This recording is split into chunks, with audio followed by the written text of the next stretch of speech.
President Zelenskyy walked out. His face was shown on these screens, and he received applause. We have learned now that President Zelenskyy of Ukraine and President Trump have met just before this service and now have plans to meet again. Wow. What is the likelihood, John, of some diplomatic surprise or breakthrough after this funeral mass?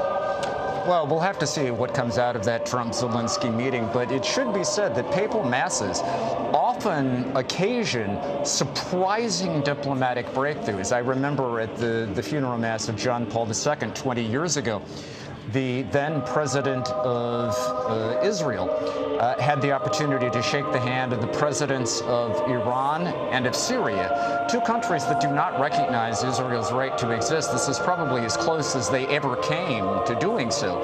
So there is a kind of very interesting handshake diplomacy going on among the various heads of state who are gathered here today.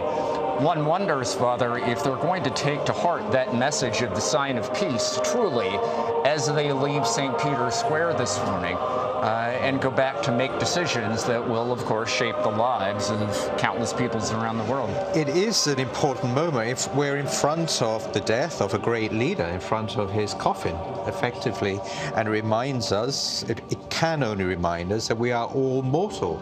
And one of the quotes of Pope Francis that really speaks to me in this moment is when he says that those who practice mercy in life are not afraid of death because they've already stared death in the face in the wounds, in the sufferings of their brothers and sisters, and they've overcome it.